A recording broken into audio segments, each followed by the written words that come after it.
Hello guys. तो इस video में हम देखेंगे टाइटल टाइटल से तो आपको पता लग ही रहा होगा कि एपीआई इंटीग्रेशन सीखेंगे कि हम बेस्ट अप्रोच यूज़ करके अपना एपीआई कैसे इंटीग्रेट कर सकते हैं, मॉडल कैसे क्रिएट कर सकते हैं और जो हम कॉमन क्लास हमेशा एपीआई इंटीग्रेट करने के लिए हम एक कॉमन क्लास यूज़ करते हैं ना, तो वो कॉमन क्लास हम अपने बेस्ट अप्रोच यूज़ करके कैसे बना सकते हैं ताकि हम सारी की सारी एपीआई जो भी हम जहाँ पे भी हम एपीआई इंटीग्रेट करनी हो अपने प्रोजेक्ट में कहीं पे भी हम यूज़ कर सकते हैं, है ना। तो हम एक कॉमन मेथड बनाएंगे अपनी एपीआई इंटीग्रेशन का, अपनी जो भी बेस्ट अप्रोच होगी वो यूज़ करेंगे, एमवीवीएम पैटर्न यूज़ करेंगे यहाँ पे हम, और बस डाटा फैच करेंगे और डाटा को हमें कहीं पे शो करना है तो यूआई कुछ इस तरीके से बना लेंगे। ये मैंने बनाया हुआ है, तो यही यूआई बनाएंगे, सिंपल यूआई बनाएंगे। अगर आपको कुछ और लगता है कुछ और बनाना है तो उस हिसाब से आप बना लेना, बट मेन तो यहाँ पे फोकस रहेगा कि डाटा को फैच करना है, ठीक है। तो स्टार्ट करते हैं अब। तो सबसे पहले देखो अभी हमें क्या करना पड़ेगा, हमें यूआई हमें पहले अपना मेन फोकस करना है एमवीवीएम पैटर्न पे, है ना। तो हमें अपना एमवीवीएम पैटर्न पूरा यहाँ पे फॉलो करना है। तो एमवीवीएम पैटर्न फॉलो करने के लिए एमवीवीएम में मेन चीज़ें क्या होती हैं, व्यू मॉडल होता है एमवीवीएम में। मेन चीज़ देखो मैं आपको यहीं पे लिख लिख के बताती हूँ तो थोड़ा सा समझ लेना, क्योंकि ये मेरा फर्स्ट टाइम है, मैंने कभी ये मेरी फर्स्ट वीडियो है इनफैक्ट। तो नेक्स्ट टाइम मैं क्या करूँगी, आपके लिए एक प्रॉपर वीडियो बनाऊंगी जिसमें मैं पूरा एमवीवीएम आर्किटेक्चर पैटर्न को डिस्कस करूँगी और एक्सप्लेन करूँगी, ठीक है।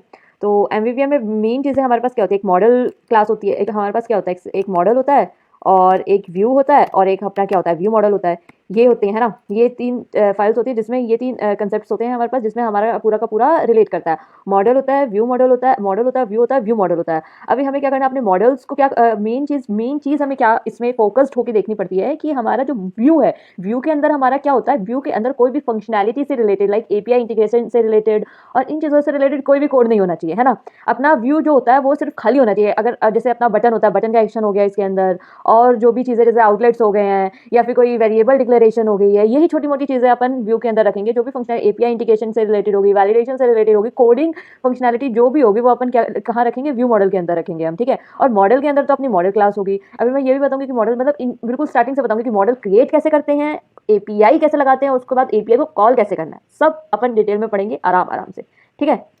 आज बनाएंगे जो होगा अपना एप्लीकेशन, ठीक है। अब एप्लीकेशन के अंदर हम क्या करेंगे ना, अपनी ये जो ऐप डेलीगेट और सीन डेलीगेट फाइल्स होती है ना वो उसके अंदर डाल देंगे, ठीक है। ये लो, ये अपना एप्लीकेशन का बन गया। अब हम क्या करेंगे, एक और ग्रुप बनाएंगे, उसको हम दे देते हैं कांस्टेंट, ठीक है। तो जो भी कांस्टेंट फाइल्स अगर हम यूज़ करेंगे, ठीक है। यहाँ पे हमें व्यू कंट्रोलर की ज़रूरत है नहीं, हम अपनी खुद की फाइल बनाएंगे, तो हम व्यू कंट्रोलर को अभी के लिए डिलीट कर देते हैं। ओके। तो जो भी मैं साथ साथ में कर रही हूँ साथ साथ में फॉलो करते रहना, क्योंकि ये सारा का सारा साथ साथ में करते रहना, क्योंकि सब कुछ मैं स्क्रैच से ही दिखाने वाली हूँ, ठीक है। तो एक और ग्रुप बना लेते हैं जिसमें हम डालेंगे अपने स्टोरी बोर्ड्स, ठीक है। तो स्टोरी बोर्ड के नाम से ही ये मैंने बना लिया, ठीक है। तो इसमें स्टोरी बोर्ड्स में जैसे जो अपना मेन स्टोरी बोर्ड हो गया और लॉन्च स्क्रीन है, दोनों की दोनों इसके अंदर डाल देंगे, ठीक है। तो इसको थोड़ा नीचे मैं ना नीचे शिफ्ट कर देती हूँ और एप्लीकेशन को ऊपर करती हूँ, फिर ये ओके। अब एक और ग्रुप बनेगा अपना एक्सटेंशंस का, ठीक है। तो जिसके अंदर अपनी सारी की सारी एक्सटेंशंस जो भी हम यूज़ करेंगे वो आ जाएगी, ठीक है। तो एक्सटेंशंस को यहाँ कर लेती हूँ और एक होगा रिसोर्सेज का ग्रुप, ठीक है। ठीक है। तो रिसोर्सेज के अंदर हम अपने एसेट्स जो हैं वो डाल देंगे, ठीक है। तो रिसोर्सेज को सबसे नीचे हम डाल देते हैं। अरे यार ये हो नहीं, ठीक है। तो ये स्टोरी बोर्ड्स आ गए अपने, यहाँ पे अपनी स्क्रीन्स आएंगी और मेन क्लास जो होती है, मेन तो मैं भूल गई, ये हो गया अपना हेल्पर, ठीक है। हेल्पर के अंदर अपना क्या आ जाएगा, हेल्पर क्लास जो होती है, ये तो अपना मेन ही हो गया। इसके अंदर जो अपना जो मेन ये हो गया अपना हेल्पर क्लास। हेल्पर क्लास के अंदर हमारा जो मेन कंसेप्ट है एपीआई इंटीग्रेशन का, जो मेन पूरा का पूरी क्लास आएगी, ठीक है। कि जो भी हमारा हम मेथड्स बनाएंगे वो सारा का सारा इसमें आएगा। तो ये हमारा कहाँ चला गया, हमारा हेल्पर इसके अंदर चला गया, इसके अंदर नहीं बाहर आए, ठीक है। तो ये सारी की सारी चीज़ें अपनी आ चुकी हैं। अब हमारा मेन, अब हम क्या करते हैं, इसके अंदर स्क्रीन्स के अंदर हमें 3 फोल्डर्स बनाने हैं। एक होगा हमारे पास मॉडल, ठीक है। अब इसको मैं ना क्या होम होम स्क्रीन मान लेते हैं, होम मॉडल, ठीक है। जो भी हम स्क्रीन बनाने वाले हैं, डिज़ाइन करने वाले हैं, इसको हम होम मान लेते हैं, तो होम मॉडल हो गया। अब एक ग्रुप जो हमारे पास बनेगा वो बनेगा होम व्यू मॉडल, ठीक है। और एक जो ग्रुप और जो हमारे पास बनेगा वो बन जाएगा होम व्यू, ठीक है। तो ये 3 चीज़ हमारे पास आ चुकी है। अब होम मॉडल के अंदर तो हम अपना मॉडल क्लास जो हमें बनानी है वो ही बनाएंगे, ठीक है। तो सबसे पहले हम क्या करते हैं, अपना स्टार्ट करते हैं मॉडल बनाने से। तो एक मॉडल फाइल बना लो, क्रिएट कर लो अपनी। एक हम नॉर्मल फाइल बनाएंगे, इसका नाम रख देंगे होम मॉडल।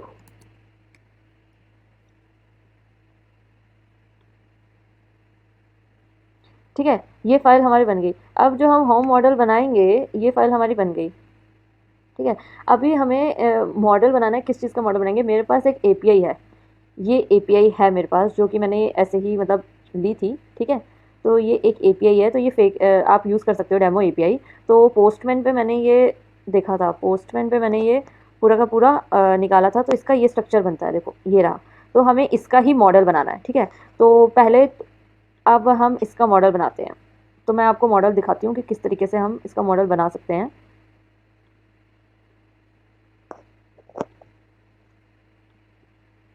देखो अभी इसमें क्या है, पहले तो हम एक स्ट्रक्चर बना लेते हैं, स्ट्रक्ट ले लेते हैं इसके लिए, है ना। मॉडल बनाने के लिए एक स्ट्रक्ट ले लेंगे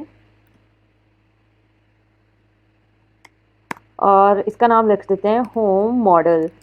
ठीक है, अब इसके अंदर हम बनाएंगे, तो हम ले लेंगे एक अपना, ये क्या आ जाएगा, सक्सेस। तो कीज़ के नाम बेटर होगा अपना कॉपी पेस्ट करा करो। तो कॉपी के पेस्ट से क्या होगा, की का नाम जो भी हम यहाँ पे मॉडल के अंदर हम वेरिएबल बना रहे हैं वो सेम नेम होना चाहिए जो यहाँ पे की का नेम है। ठीक है, क्योंकि अगर आपका डिफरेंस आ गया नेम में तो आपका डाटा फैच नहीं हो पाएगा, एरर आएगा। ठीक है, तो बेटर है कि कोई मिस्टेक ना हो। तो आप क्या करो, कॉपी पेस्ट कर लो। ठीक है, तो जैसे मैंने यहाँ पे कॉपी पेस्ट करे, तो ये क्या है, बूलियन है, ट्रू फॉल्स है, तो बूलियन हम बना लेंगे। ठीक है, और दूसरा हम ऑप्शनल बनाएंगे ताकि कोई एरर आए तो वो हैंडल कर ले। ठीक है, निल अवॉइड करने के लिए हम इसको ऑप्शनल कर देंगे कि एरर थ्रो ना हो, क्रैश ना हो ऐप। अब ये मैसेज है, ये हमारे पास क्या है, स्ट्रिंग है।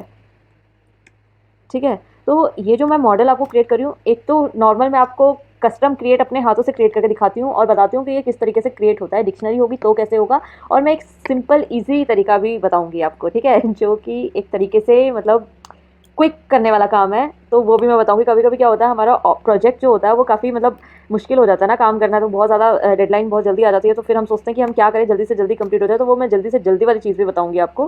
ठीक है, पहले अपन ये बेसिक देख लेते हैं कि मॉडल बनता किस तरीके से है, और ये होगी हमारी लिमिट। ठीक है, अब आई मेन चीज़ जो कि मैं समझाना चाहती हूँ आपको कि ये हो गया। ठीक है, अब एक और जो मॉडल एक और की है वो है फ़ोटोज़। तो फ़ोटोज़ हमने ले ली। अब देखो, अब है ये फ़ोटोज़, तो ना ही ये स्ट्रिंग है, ये है जब भी, ये ध्यान रखना, जब भी ये बॉक्स से स्टार्ट होती है ना चीज़, ये देखिए ये बॉक्स है। दो तरीके के आपको यहाँ पे ब्रेसेस दिखेंगे, एक दिखेगा बॉक्स, मैं इसको ना थोड़ा ऊपर करके दिखाती हूँ। ठीक है, एक दिखेगा ये स्क्वायर ब्रैकेट्स वाला, देखो हाँ, ये दिख रहा है आपको, एक दिखेगा ये स्क्वायर ब्रैकेट्स वाला, एक दिखेगा ये कर्ली ब्रेसेस। अगर आपके पास स्क्वायर ब्रैकेट्स है, इट मीन्स ये एरे है, ये चीज़ ध्यान रखना। और अगर ये आपका स्क्वायर ब्रैकेट से स्टार्ट होता है, इट मीन्स ये डिक्शनरी है। ठीक है, ये बात ध्यान रखना। मीन्स मैं आपको ना यहाँ पे लिख भी देती हूँ कि अगर ये वाला है स्क्वायर है तो ये क्या है, एरे।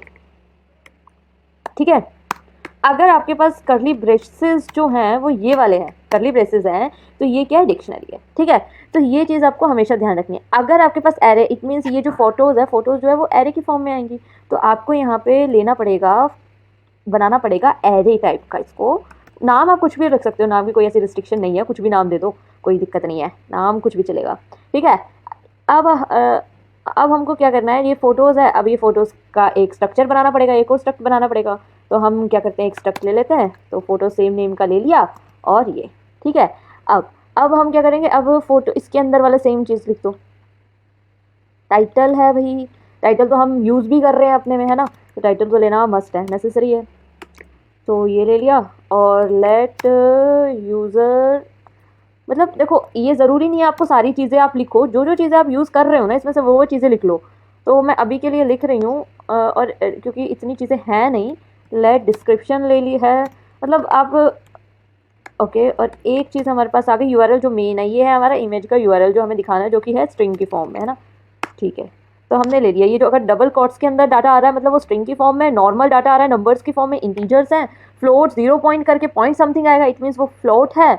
और अगर स्क्वायर ब्रैकेट के साथ स्टार्ट हो रहा है डाटा तो मतलब वो एरे है, तो हमें स्क्वायर ब्रैकेट लेने पड़ेंगे। अगर यहीं पे ये कर्ली ब्रेसेस होती, स्क्वायर ब्रैकेट से नहीं होता, सिर्फ कर्ली ब्रेसेस से होता है, तो ये डिक्शनरी होती है। डिक्शनरी को हम किस तरीके से लिखते हैं, हम स्क्वायर ब्रैकेट हटा देते हैं, इस तरीके से लिखते हैं। ठीक है, फिर हमें स्क्वायर ब्रैकेट्स नहीं देने थे इसके आजू बाजू, हमको नॉर्मल लिखना था, लेकिन ये जो डाटा है वो अभी स्क्वायर ब्रैकेट्स के अंदर आएगा क्योंकि ये एरे है।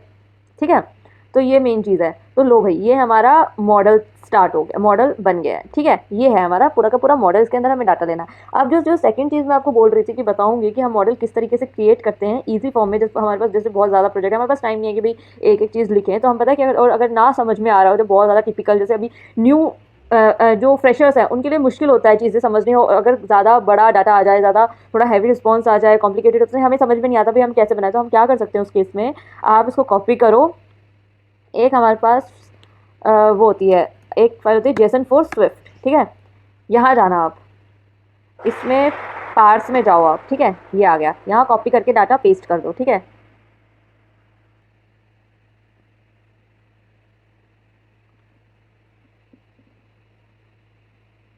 ये देखो, अब मैं इसको ओपन करके आपको दिखाती हूँ। ये मेरा डाटा आ गया है, ये देखिए, ये फाइल्स दो मेरे पास आ चुकी हैं। अगर मैं आपको ये फाइल्स ओपन करके दिखाऊं तो इसमें मैं आपको डाटा दिखाती हूँ। ये डाटा सेम है, देखो।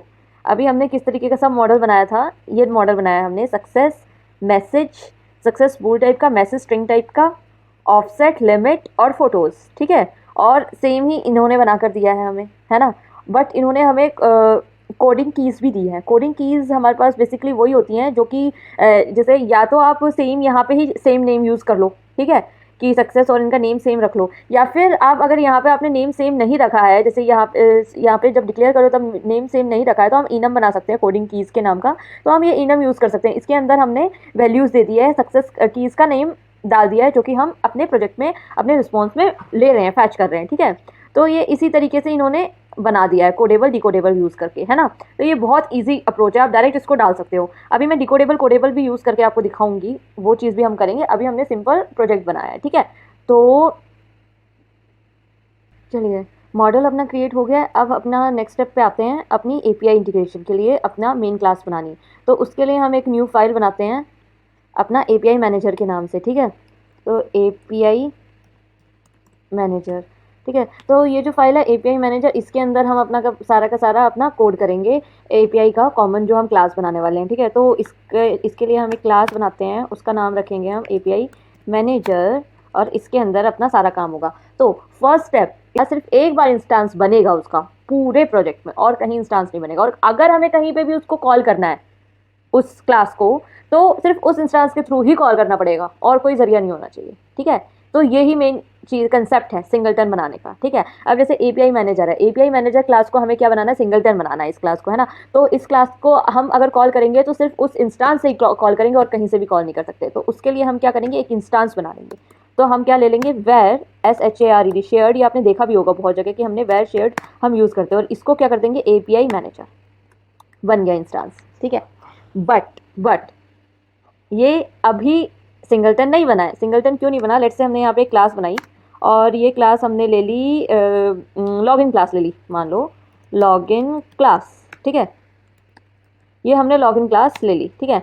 अब मैं क्या करूँगी, मुझे एपीआई मैनेजर क्लास लेनी है, मतलब एपीआई मैनेजर क्लास यूज़ करनी है, लॉगिन क्लास, सॉरी।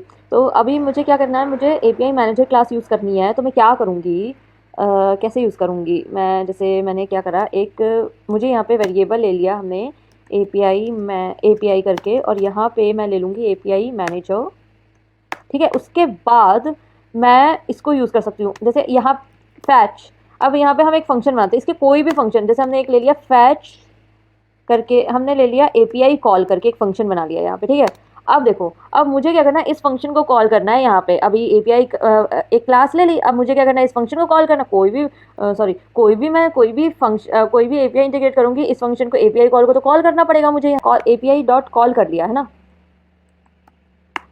बट मुझे इस तरीके से नहीं करना, मुझे ये इंस्टांस बनाना ही नहीं है, मुझे नहीं बनाना ये इसका इंस्टांस, मुझे डायरेक्ट ये एपीआई कॉल करनी है। तो फिर मैं कैसे करूँगी भाई, मैं क्या मतलब क्या करूँ कि मैं डायरेक्ट ऐसे ही कर लूँ, ऐसा क्या करूँ। तो एक अपने पास ना एक चीज़ होती है स्टैटिक नाम से, स्टैटिक, ठीक है, अपन ये यूज़ करेंगे। तो ये स्टैटिक का फंडा क्या है, यहीं पे भी जहाँ आपको इस क्लास का, ये जो क्लास है ना एपीआई मैनेजर, इसका ऑब्जेक्ट नहीं बनाना पड़ेगा, डायरेक्ट आप शेड से इसको यूज़ कर लोगे। यहाँ पे अपन ने देखा, यहाँ पे हमें ऑब्जेक्ट बनाना पड़ रहा था एपीआई का, एक इंस्टांस बनाना पड़ रहा था एपीआई मैनेजर का, तभी हम कॉल कर पा रहे थे इस फंक्शन को, एपीआई कॉल को, है ना। ऐसे तो नहीं कर पा रहे थे हम। लेकिन अब मैं क्या करती हूँ, इसको हटा देती हूँ। अब देखो, जादू। अब हटा दिया। अब देखना, अब मैं करती हूँ API manager dot share dot API call. देखो हो गया। आपको ये एरर फेंका इसने? कुछ नहीं फटा, कुछ नहीं हुआ।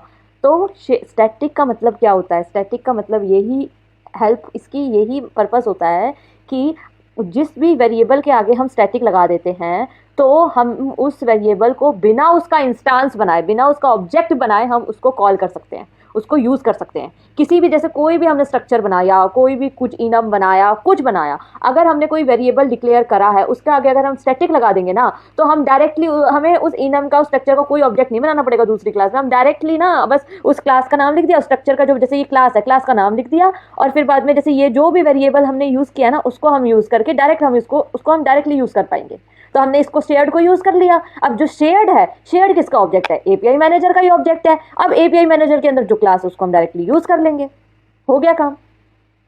तो एक चीज़ तो हमने सिंगलटन की कर ली, कि हमने इसका एक और एक रेफरेंस, सिंगलटन की एक चीज़ हो गई हमारी, हमने इसको शेयर्ड के थ्रू कॉल करवा लिया। ठीक है, एक चीज़ खत्म। अब दूसरी चीज़, प्रॉपर सिंगलटन बनाने के लिए एक चीज़ और कर दो, इसके आगे लगा दो फाइनल। फाइनल, अब फाइनल का मतलब क्या होता है? फाइनल क्लास हो जाती है फाइनल, डन। इसको हम कहीं, इस फाइनल क्लास मीन्स इस क्लास को अब कोई इनहेरिट नहीं कर सकता। देखो अब हमें क्या करना है, हमें एक फंक्शन बनाना है, फंक्शन, और इसका नाम हम लिख सकते हैं फैच डाटा फ्रॉम API। ठीक है, इस तरीके से कोई फंक्शन बना लेंगे। ठीक है, तो ये हमने एक फंक्शन बना लिया। अभी हमें इस फंक्शन में पहली चीज़ हमें क्या चाहिए? URL चाहिए, जो कि हम यूज़ करने वाले हैं। तो उसके लिए पहले अपन क्या कर लेते हैं, एक क्लास बना लेते हैं, कांस्टेंट के अंदर एक फ़ाइल ले लेते हैं URL के लिए, कांस्टेंट्स करके ले लेते हैं फ़ाइल, है ना, कांस्टेंट्स करके एक फ़ाइल ले लेते हैं। स्पेलिंग गलत होगी ना, कांस्टेंट्स करके, अरे क्या हो रहा है ये, कांस्टेंट करके एक फ़ाइल ले लेते हैं। ठीक है, अब इसके अंदर हम क्या करते हैं, एक स्ट्रक्चर ले लेते हैं, स्ट्रक्ट बना लेते हैं, स्ट्रक्ट बना, इनम बना ला है, इनम बना लो, जो आपकी मर्ज़ी है। ठीक है, मैं स्ट्रक्चर ले रही हूँ, और इसके अंदर हम एक फाइल URL ले लेते हैं, जो कि हम यूज़ करेंगे, और उसका नाम दे देते हैं हम होम API। ठीक है, अब मैं यहाँ पे जो API यूज़ कर रही हूँ ना, मैं ये वाली API यूज़ कर रही हूँ, तो मैं इसको यूज़ कर लूँगी, कॉमन API है ये। तो मैं कॉपी करती हूँ और इसको यहाँ पे पेस्ट कर देती हूँ, ये। और सॉरी, ये भी हमारे पास क्या होगा, स्टैटिक वेरिएबल होगा। इट मीन्स कि मुझे कांस्टेंट फाइल का स्टैटिक होगा। इट मीन्स मुझे कहीं पे भी अगर मुझे होम API यूज़ करनी है, तो मुझे कांस्टेंट फाइल का कोई इंस्टांस बनाने की ज़रूरत नहीं है, मैं डायरेक्ट इसको यूज़ कर सकती हूँ। ठीक है, इसलिए मैंने इसको स्टैटिक बना लिया। अब अब मैं होम API को यूज़ करूँगी, यहाँ पे हम ले लेंगे। अब यहाँ पे हम क्या यूज़ करेंगे, गार्डलेट का यूज़ करेंगे। बढ़िया। ठीक है, अब हम यहाँ पे अपना गार्डलेट का यूज़ करेंगे, गार्डलेट URL, ठीक है, इज़ इक्वल टू, और हम यहाँ पे ले लेंगे अपना URL, तो स्ट्रिंग की फॉर्म में, तो उसको अपना URL में कन्वर्ट कर लेंगे। और जो अपना कांस्टेंट था ना, ये देखो कांस्टेंट डॉट, ये देखो डायरेक्ट हमने यूज़ कर लिया, हमने कोई इंस्टांस बनाया इसका? नहीं बनाया, डायरेक्ट कांस्टेंट से यूज़ कर लिया, है ना। और यहाँ पे फिर अपना वही एल्स रिटर्न कर देंगे।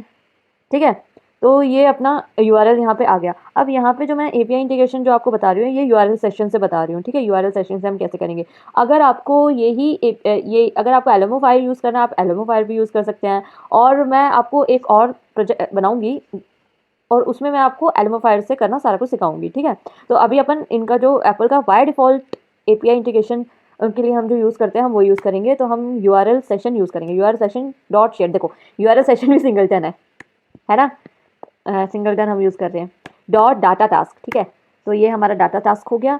डाटा टास्क का हमारे पास क्या होता है, URL सेशन बेसिकली क्या होता है, ये नेटवर्क, URL सेशन का मेन पर्पस होता है नेटवर्क क्रिएट करने के लिए। ये क्या करता है, नेटवर्क बनाता है अपना सर्वर के साथ, और हमारा नेटवर्क क्रिएट करता है एप्लीकेशन का सर्वर के साथ। ठीक है, और डाटा टास्क के अंदर हम हमारे जो टास्क परफॉर्म करने हैं, वो सारी की सारी चीज़ें हम इसमें लिखते हैं। जैसे कि यहाँ पे हम अपना URL डाल देंगे, URL हमने सॉरी ये बड़े वाला आ गया ना, URL हमने डाल दिया है ना, अपना URL डाल देंगे, और उसके बाद यहाँ पे हमारा क्या आ जाएगा, डाटा आ जाएगा।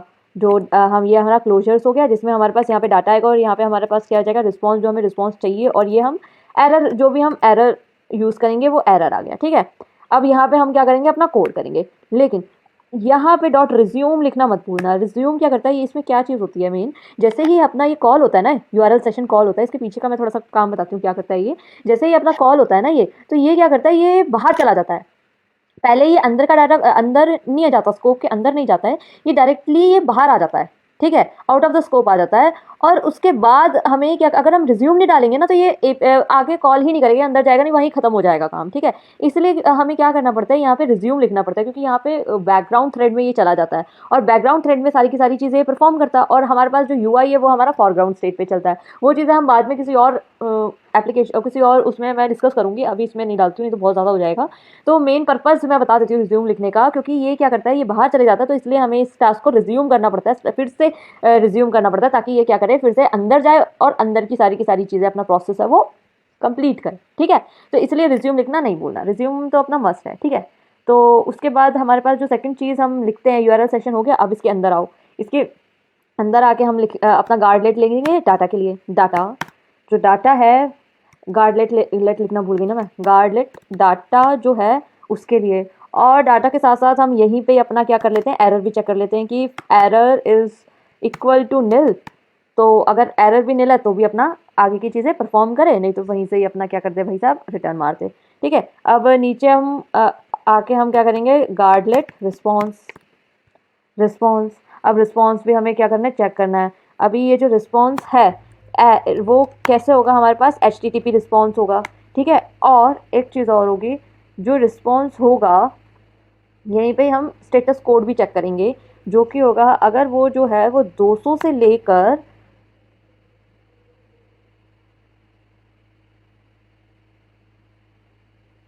इफ़ रिस्पॉन्स, ये आ गया अपना, ठीक है। और यहीं पे ही हम क्या करेंगे, स्टेटस कोड भी चेक करेंगे, response dot status code is equal to 200।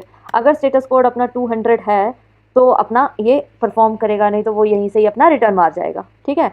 तो ये चीज़ हो गई, नहीं तो ही आगे बढ़ेगा, नहीं तो अपना यहीं से ही रिटर्न मार जाएगा। तो रिस्पॉन्स भी चेक कर लिया और ये भी चेक कर लिया, उसके बाद रिटर्न मार जाएगा। उसके बाद हम यहाँ नीचे आएंगे, नीचे आने के बाद अपना यहाँ पे क्या लगेगा, डू कैच लगेगा, तो अपना डू कैच लिखेंगे, ठीक है। अभी कैच के अंदर हम सारा काम करेंगे,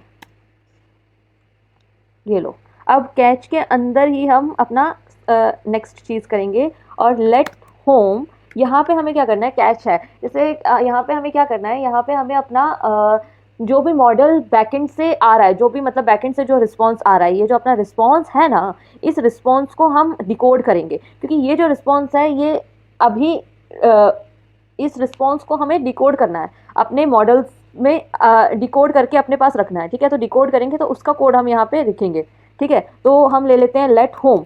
तो डिकोड करने के लिए हम क्या लेते हैं, ट्राई जेसन डिकोडर का हम यूज़ करते हैं डिकोड करने के लिए, जेसन डिकोडर का याद रखना। जो ये जेसन डिकोडर होता है, ये हमारे रिस्पॉन्स को जो बैकएंड से आ रहा है उसको डिकोड करके हमें एरे के फॉर्म में जो भी हमारा डाटा आ रहा है उसमें दे देता है, ठीक है। और यहाँ पे हमारे पास हम जो यूज़ कर रहे हैं, क्या नाम है उसका, होम मॉडल है ना, तो अपना मॉडल आएगा यहाँ पे, तो वो तो डिक्शनरी है तो हम डिक्शनरी ही लेंगे। और यहाँ पे अपना क्या आ जाएगा, डाटा आ जाएगा, जो भी डाटा है जो बैकएंड से आ रहा है उसको हम अपने मॉडल में डिकोड करके रख लेंगे, ठीक है। आ गया समझ में।